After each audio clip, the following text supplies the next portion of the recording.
Sir's chemistry classes. Today we will be learning a very interesting thing of chemistry. I know that maximum students dislike chemistry. They are repelled from the subject of chemistry due to the fear of balancing chemical equations. Now I have to remind you that you should not fear. There is some easy tricks to solve your problems. Now, almost all the reactions, like 90% of the chemical reactions are redox reactions, that is oxidation and reduction reactions. And these reactions can be balanced in two ways. And those are oxidation number method and ion electron method. So, out of these two methods, I am describing this oxidation number method in this video, and in the next session I will be discussing the ion electron method. Now, before discussing the oxidation number method, we have to know the cases of the reactions which we will have to balance. So in oxidation number method, the cases are: in acid medium we have to balance the equation in acid medium sometimes we have to balance such equations where acid acts as both medium as well as reductant or oxidant. And the third case is in alkali medium, and the last or fourth case is disproportionation reactions. So these are the four cases of redox equations or redox reactions which we can balance by oxidation number method. Now there are some rules regarding this oxidation number method, and we have to follow strictly step by step the rules of balancing this equation. We cannot alter the number or the sequence of the rules. If we alter the sequence, we could not balance at all. Now the rules are: first we should identify the oxidant and the reductant of the chemical reaction. And the next, we should assign the oxidation number of the active atoms of the oxidant and reductants on both sides of the equation. And thereafter, we must find out the total change in oxidation number of both the central atoms of the oxidants and the reductants each. And next, we have to find out the ratio of the number of moles of oxidant is to reductant. It is the most important fact. We have to find out the ratio of oxidant is to reductant. So the ratio is change in oxidation number of the reductant is to change in oxidation number of the oxidant. That is, it alters. It is not cross multiplication, but the change in oxidation number of the oxidant goes to the change to the reductant, and change in oxidation number of the reductant goes to the stoichiometry of the number of moles of oxidant. We should balance the central atom on both the sides. After that, if the medium is acidic, then we should balance the acid radical by putting or adding the required number of acid molecules. Where the acid acts as only medium, we should put the number of acid molecules on the left hand side, and where it acts as medium as well as oxidant or reductant, then we should add the number of acids on the left hand side of the equation. And in case of basic medium, we should balance the basic radical. And last of all, we should balance the hydrogen atoms so that we can get the complete balanced equation. So these are the 7 rules which we should apply during balancing a chemical equation. Now I am showing you how could we apply these rules step by step to balance equation for each cases. Now the first case, that is, we should balance this equation in acid medium. So point number 1, as I have said, that first I have to identify the oxidant and the reductant. And next time we should assign the oxidation number of the oxidant here +7. We have already learned how to assign oxidation number in the previous video and the oxidation number of the reductant. And similarly, the central atom is manganese here. On this side, we should assign the oxidation number of manganese here also, +2, and here sulfur in free state is 0. So you see, the change in oxidation number of manganese central atom from permanganate to manganese ion, it is 5 unit, +7 to +2. This is 5 unit. And the change in oxidation number of sulfur from reactants to product is 2 unit, -2 to 0. Therefore, the ratio of KMnO4 is to H2S is, you see, the change in the oxidation number of the reactant goes to the oxidant, 2 units. And the change in oxidation number of the central atom of the oxidant goes to the reductant, 5 units. So, we could now write 2 moles of KMnO4 reacts with 5 moles of H2S in dilute sulfuric acid medium to give, you see, I have written K2SO4 right here, and we should balance the central atom now.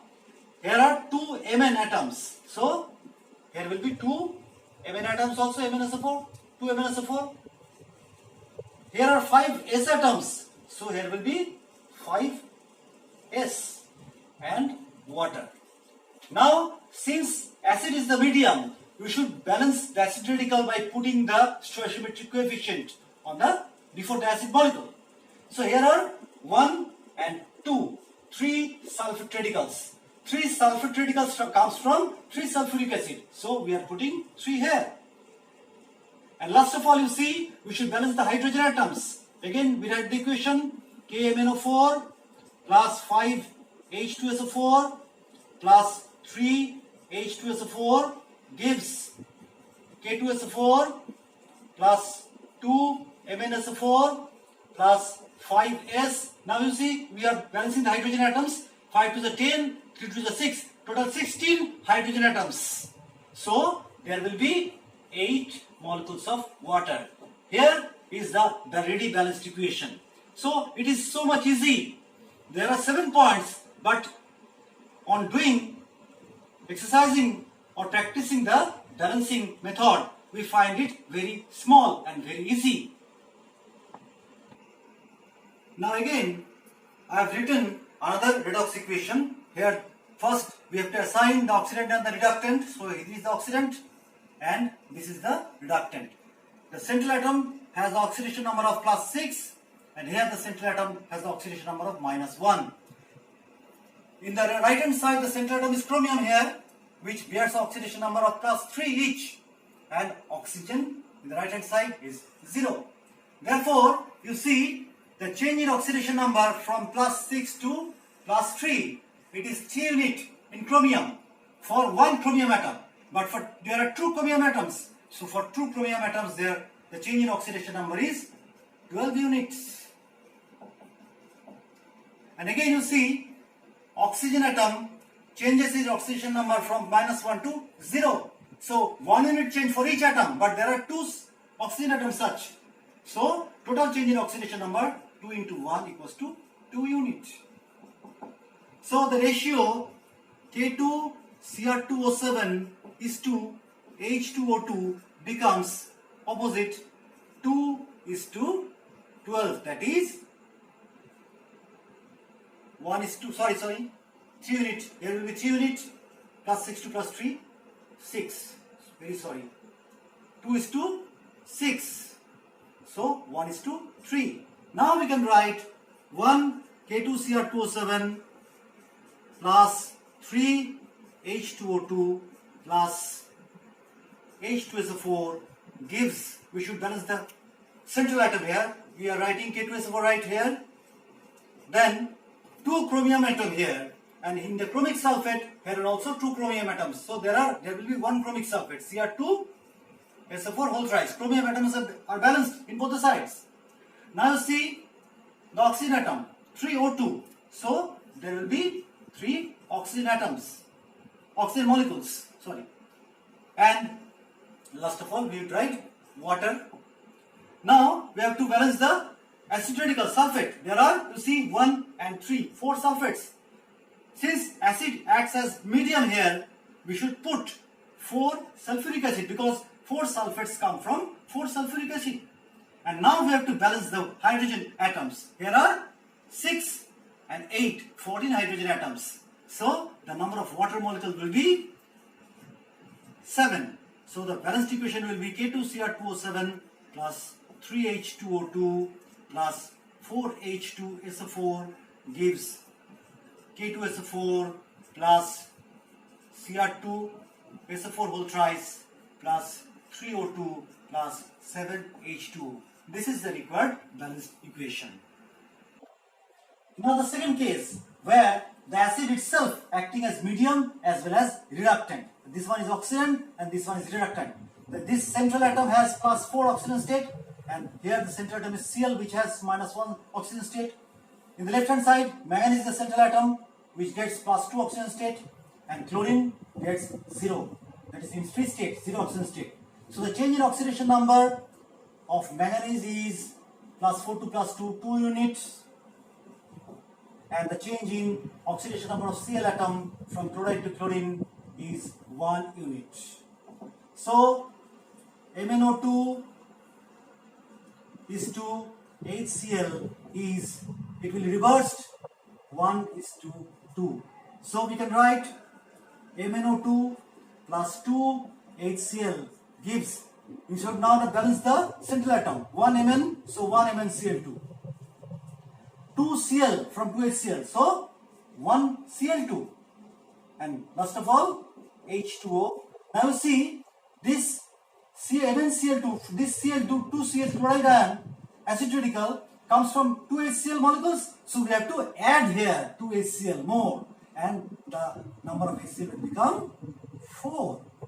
And thereafter we should balance the hydrogen atom, and the equation will be MnO2 plus 4 HCl gives MnCl2 plus Cl2 plus 4 hydrogen, so 2 water. And this is the required balanced equation. Now, here is another redox equation which occurs in alkali medium. It is the third case. Now here the reductant is zinc. It has oxidation number of 0.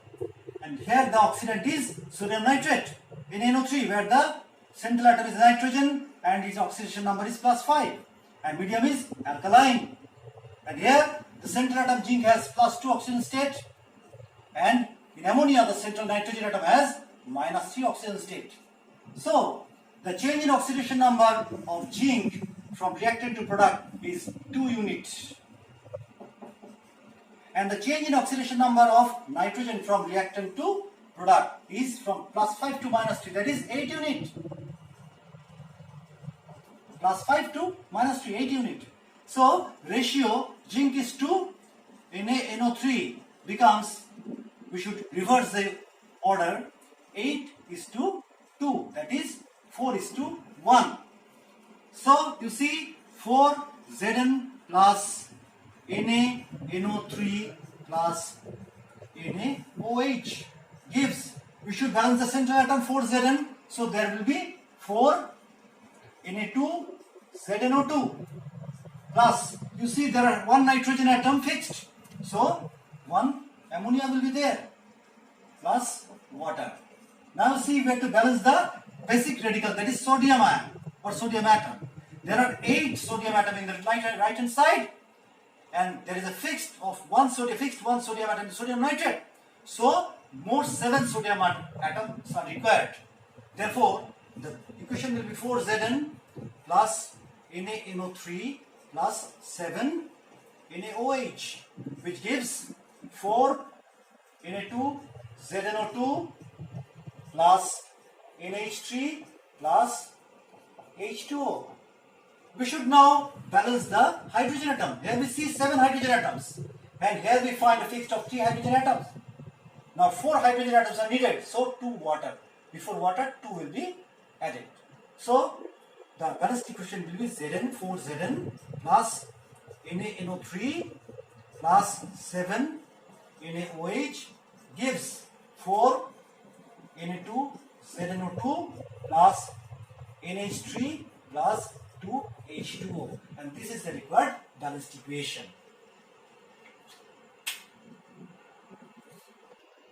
Now we will be learning the most interesting reaction, that is disproportionation reaction, how to balance it.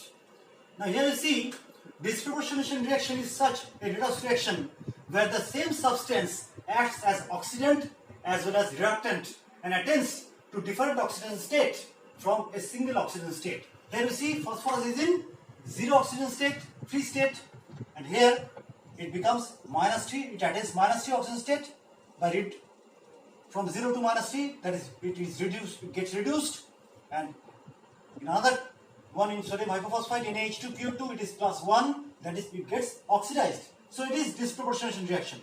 To balance this reaction, we will first write phosphorus like this as oxidant, the first one, and as reductant, the second one.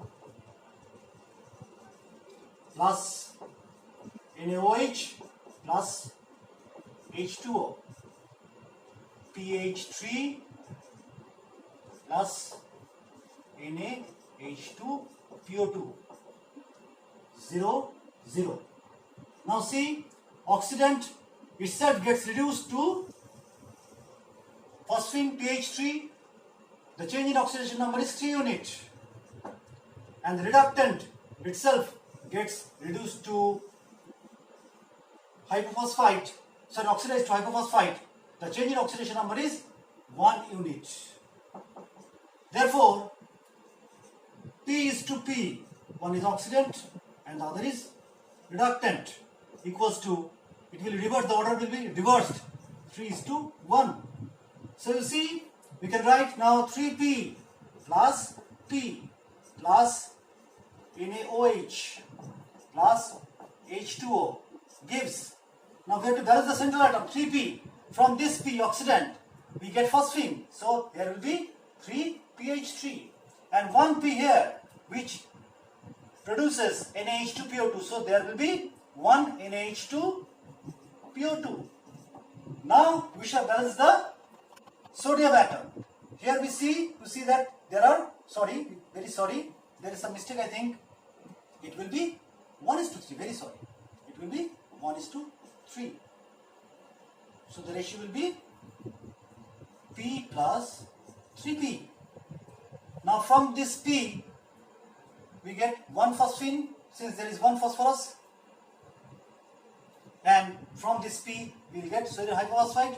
So 3 phosphorus, hence 3 phosphine atoms, 3 hypophosphite molecules.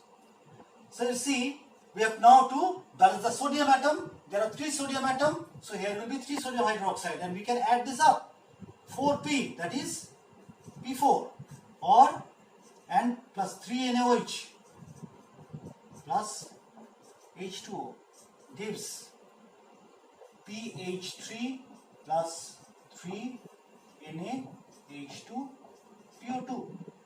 Now we have to balance the hydrogen atoms. Here you see there are fixed 3 and 3 to the 6. You see 9 hydrogen atoms. Here are fixed 3 hydrogen atoms. So more 6 hydrogen atoms will be required. So 3 water, we will put here 3. Now the balanced equation will be P4 plus 3 NaOH plus 3 H2O gives pH3 plus 3 NaH2PO2. This is an example of balancing disproportionation reaction. Okay? So, we have learned today how to balance different cases of oxidation reduction reaction by oxidation number method. And as I promised you that in the next session or next video, we should learn how to balance these equations in ion electron method, that is in another method. So till now, goodbye.